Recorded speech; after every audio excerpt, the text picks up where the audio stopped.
وسلم على خير خلقه وآله وأصحابه أجمعين أما بعد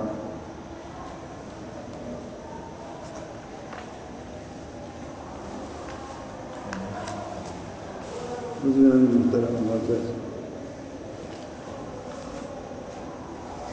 حاضرین محترم سامعین، رسالہ قشیریہ سے ہم تصوف کے اسباب پڑھ رہے تھے۔ رسالہ قشیریہ یہ حضرت ابو القاسم قشیری رحمۃ اللہ علیہ کی تالیف ہے۔ یہ ایک بیان ہے جس کو انہوں نے صوفیاء کرام اور مسلمانوں کو دیا ہے۔ اس میں مختلف ابواب قائم کیا انہوں نے، اور ابتدا میں صوفیاء کرام کے بنیادی اصول و قواعد بیان کیے، پھر اس کے بعد جو باب انہوں نے قائم کیا تھا وہ تھا مشائخ طریقت کے جو مشائخ ہیں ان کا مختصر ذکر انہوں نے کیا، جو تزکیہ نفس اور روح کی ترقی سے تعلق رکھتا ہے۔ اس میں سب سے پہلے اس کو ہم پڑھ رہے تھے،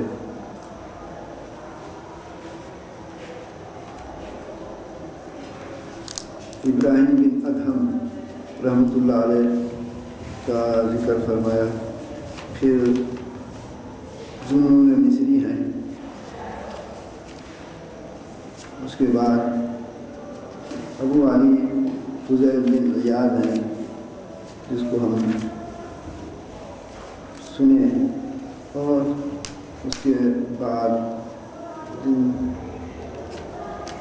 بزرگوں کا انہوں نے ذکر کیا معروف کرخی ہیں، پھر سلی سقطی ہیں،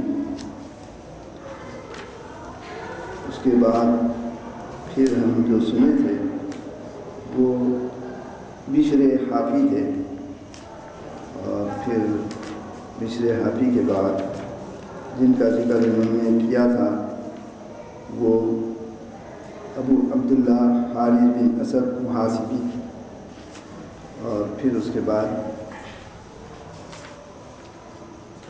جن بزرگوں کا انہوں نے ذکر کیا ان میں سے ابو علی شقیق بن ابراہیم بلخی ہیں، اور اب ہم انہی کو سنیں گے۔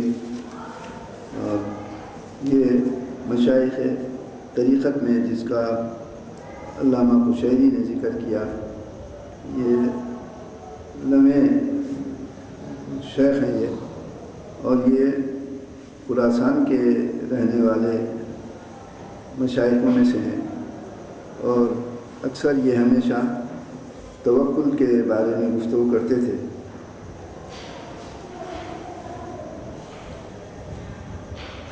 حضرت ابو یوسف جو خواجہ خدا ہیں ان کی صحبت تھی ان کو، اور ان کے شاگردوں میں سے ہیں، اور کتاب الصلاۃ کتاب بھی انہوں نے حضرت امام ابو یوسف رحمۃ اللہ علیہ کے پاس پڑھی ہے، اور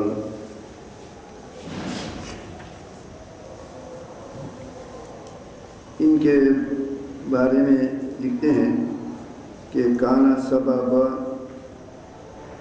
توبتہ ان کان من ابناء الاغنیاء، کانا سبب توبتہ انہ کان من ابناء الاغنیاء، ان کے توبہ کا سبب یہ صوفی کیسے بنے اور زہد کس طرح سے ان کی صفت ہو گئی، تو کہتے ہیں کہ یہ مالدار گھرانے کے تھے، اور تجارت کے لیے ترک کو سرزمین ترک کو گئے، اور یہ نوخیز حکومت تھی ان کی، ابتدائی نوجوانی تھی، اور یہ وہاں جانے کے بعد ایک بت خانے میں گئے اور انہوں نے دیکھا فرأى خادما للأصنام فيه، وہ بت خانے کے اندر وہ جو بتوں کا پجاری اور خادم تھا اس کو انہوں نے دیکھا، قد حلق رأسه ولحيته ولبس ثيابا أردوانية، کہ وہ اپنا سر مڑایا ہے اور داڑھی بھی مڑا دیا اور اردوانی رنگ کا یعنی گہرے لال رنگ کا لباس پہنا ہے۔ تو حضرت شقیق نے اس سے کہا کہ دیکھو تمہارا بنانے والا وہ حی ہے اور ہر چیز کو جاننے والا ہے اور بڑی قدرت والا ہے، تم اس کی عبادت کرو، اور ان بتوں کی جو نہ ضرر پہنچا سکتے ہیں اور نہ نفع پہنچا سکتے ہیں ان کی عبادت مت کرو۔ لا تعبد هذه الأصنام التي لا تضر ولا تنفع۔ فقال، تو اب اس نے کہا، ان کو جواب دیا، جواب میں اس نے کہا ان کان کما تقول، اگر یہی بات ہے جو تم بول رہے ہو تو فهو قادر على أن يرزقك ببلدك فلما تعنيت إلى هاهنا للتجارة۔ اس نے کہا یہی بات ہے جو تم کہہ رہے ہو تو وہ اس بات کی بھی قدرت رکھتا ہے کہ تم کو تمہارے شہر میں ہی رزق دے۔ فلما تعنيت، تم کیوں مشقت اٹھائے یہاں تک کاروبار کے لیے آنے کی؟ قادر ہے وہ تو وہاں بھی تم کو رزق دے سکتا، اور یہاں تک تم کو تجارت کرنے اور کاروبار کرنے کے لیے آنے کی کیا ضرورت تھی اگر وہ قادر ہے، ایسی ہے تو۔ فانتبہ شقیق، بس یہیں سے ان کی زندگی بدل گئی۔ یہ شقیق بیدار ہو گئے، بیدار ہونے ان کا دل بیدار ہو گیا۔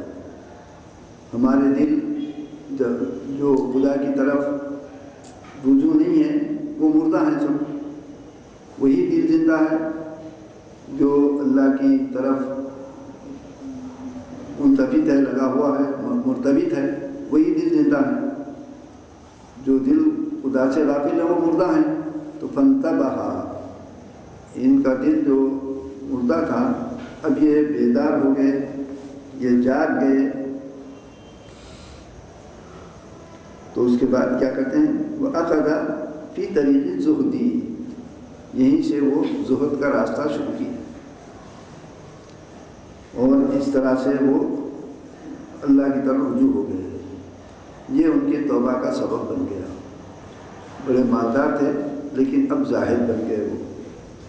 وقیل کان سبب زہدہ انہ رأى مملوکا یلعب ویمرح فی زمان قحط، اور یہ بھی کہا گیا کہ ان کے زہد کا سبب یہ تھا کہ وہ ایک غلام کو دیکھے کھیل رہا تھا، وہ یمرح اور خوشیاں منا رہا تھا، فی زمان قحط، قحط کے زمانے میں ملک میں قحط پڑ گیا تھا اور لوگ قحط کا شکار تھے، ایسے میں ایک غلام وہ ہے خوشیاں منا رہا اور کھیل کود کر رہا ہے۔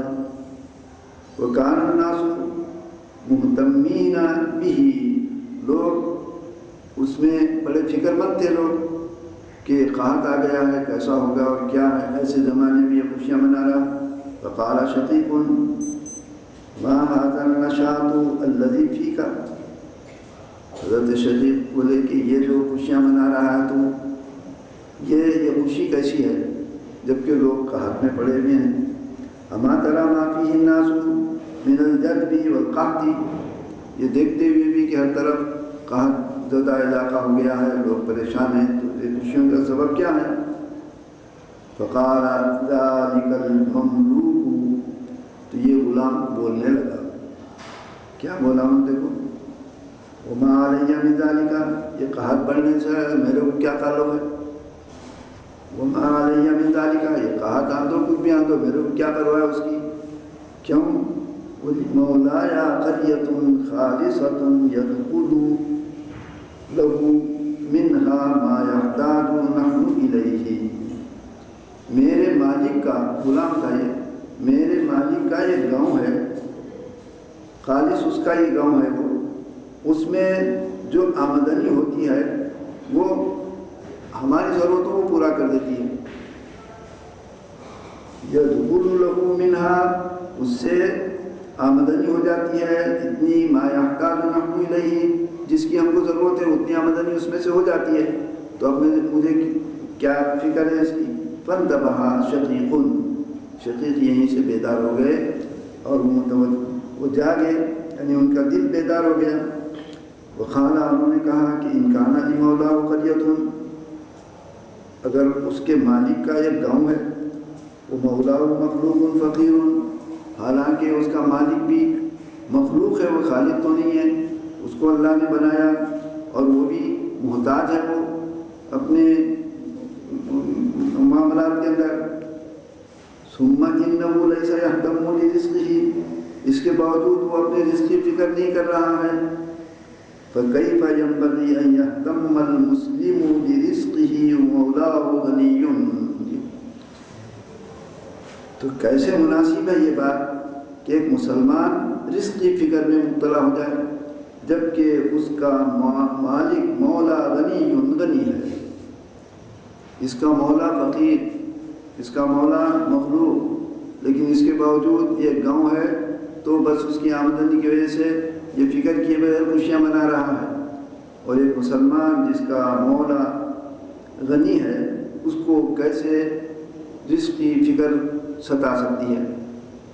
یہ ایک مسلمان کی یہی جو ہے کیفیت ہوتی ہے، ایک مسلمان کا عقیدہ یہی ہوتا ہے کہ مسلمان ایسے ہی ہوتے تھے پہلے، رزق مسلمانوں کی تلاش میں رہتا تھا، مسلمان رزق کی تلاش میں نہیں سرگرداں ہوتے تھے، یہ کیفیت تھی۔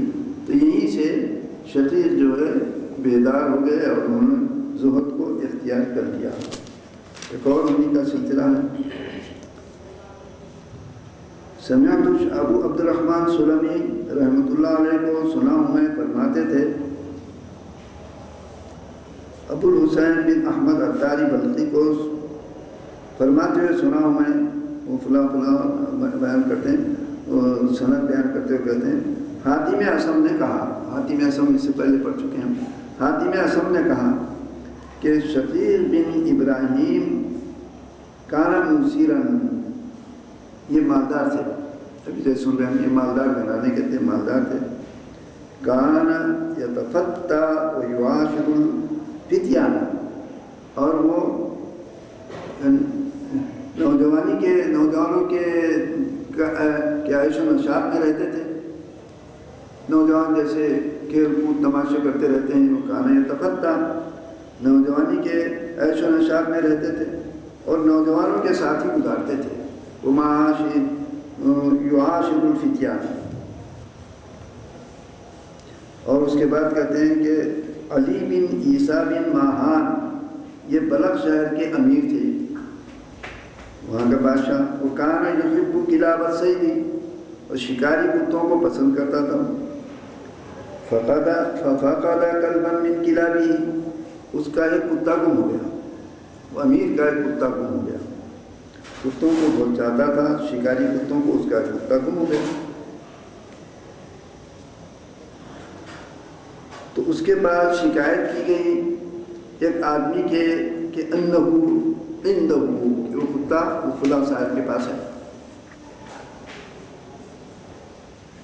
وہ کان یہ شکایت کی گئی، چغلی صاحب کا صلہ بے کے ساتھ آیا، چغلی کھانا چغلی کی گئی، اس کے کسی نے کہا کہ فلاں صاحب کے پاس، فلاں شخص کے پاس آپ کا کتا ہے، تو وہ کان رجل فی دیوار شقیق، اور وہ آدمی شقیق کے پڑوس میں رہتا تھا، کہا کہ شقیق صاحب کے پڑوس میں جو صاحب ہیں ان کے پاس ہے یہ کتا. فطلب الرجل، اب اس کی تلاش کی گئی وہ آدمی کی، تو فہربا، وہ صاحب بھاگ گئے. ان کے پاس کتا تھا، انہیں بھاگ گئے. فدخل دار شقیق مستجیرا، شقیق کے گھر میں گھس گئے پناہ مانگتے، پناہ لینے کے لیے، اب میرے کو بچاؤ. فمضى شقیق الى الامیر، تو شقیق امیر کے پاس جاتے ہیں اور امیر سے انہوں نے کہا خلو سبیلہ، یہ آدمی کو پکڑو مت، اس کو چھوڑ دو. فإن الكلب عنید ارده الیکم الی ثلاثة ایام، تو انہوں نے کہا کہ کتا عنید موجود ہے، کتا ہے موجود، بولتے ہیں کتا موجود ہے، کتا موجود ہے، میں تم کو 3 دن کے اندر واپس کروں گا. ارده الیکم الی ثلاثة ایام،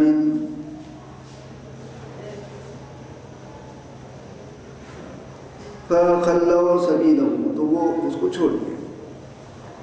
اور اب ان کو 3 دن میں لے آ کے دینا ہے کتا، ان کے پاس تو کتا ہے بھی نہیں، کچھ پتہ بھی نہیں تھا.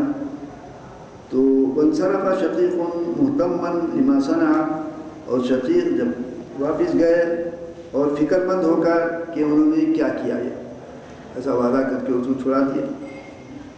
فلما کان الیوم الثالث، جب تیسرا دن آیا تو کان رجل من اصدقاء شقیق غائبا من بلغ، تو شقیق کے دوستوں میں سے ایک دوست بلغ سے کہیں دور چلے گئے تھے.